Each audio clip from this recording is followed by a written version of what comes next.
যে মুখ্যমন্ত্রী এই কোনো মা মেয়েহারা মাকে সম্মান জানাতে পারেনি, একজন ধর্ষিতাকে বিচার দিতে পারেনি, সেই মুখ্যমন্ত্রী স্বাভাবিকভাবে এর থেকে আরো ভয়ানকভাবে পতন হওয়া উচিত ছিল। মমতা বন্দ্যোপাধ্যায় এমন একজন মুখ্যমন্ত্রী আমার মনে হয় ভারতবর্ষের মধ্যে, যিনি মুখ্যমন্ত্রী থাকাকালীন পরপর দুবার হেরে গেছে। আমার সঙ্গে রয়েছে নিশীথ প্রামাণিক। কথা বলবো উত্তরবঙ্গ উন্নয়নের অন্যতম কাণ্ডারি। কেন বলছি বলুন তো, দীর্ঘদিন দাঁড়িয়ে থেকে সেখানে লড়াই। উদয়ন গুহর মতন আপনারা প্রত্যেকেই চেনেন নিশ্চয়ই, তার চোখে চোখ রেখে চ্যালেঞ্জ নিয়েছিলেন নিশীথ প্রামাণিক। উত্তরবঙ্গ উন্নয়ন, একটা উত্তরবঙ্গের মানুষও কিন্তু আশা করে রয়েছে, হবে কি এবার? দেখুন, শুধু উত্তরবঙ্গ নয়, উত্তর থেকে দক্ষিণ, পূর্ব থেকে পশ্চিম, একেবারে কুচবিহার থেকে কাকদ্বীপ, প্রত্যেকটা জায়গার ডেভেলপমেন্ট হবে। পশ্চিমবঙ্গের প্রত্যেকটা প্রান্তের ডেভেলপমেন্ট হবে কোনো ডিসক্রিমিনেশন ছাড়াই।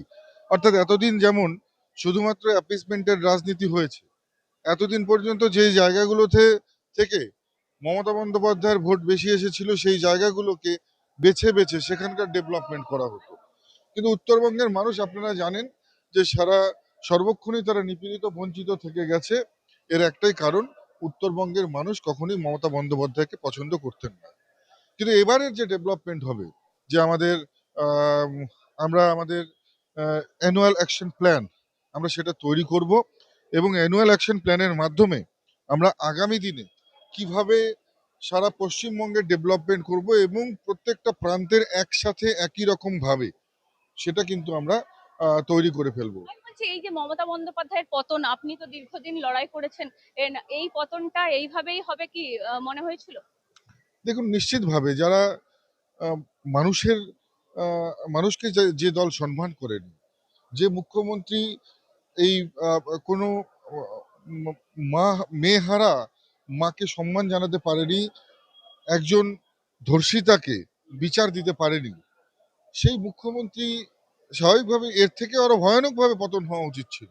বিধানসভায় তো তার মুখ আর আপনাদেরকে দেখতে হবে না, মমতা বন্দ্যোপাধ্যায় তো জিতলই না। দেখুন, নিশ্চিতভাবে আহ, মমতা বন্দ্যোপাধ্যায় এমন একজন মুখ্যমন্ত্রী আমার মনে হয় ভারতবর্ষের মধ্যে, যিনি মুখ্যমন্ত্রী থাকাকালীন পরপর দুবার হেরে গেছে।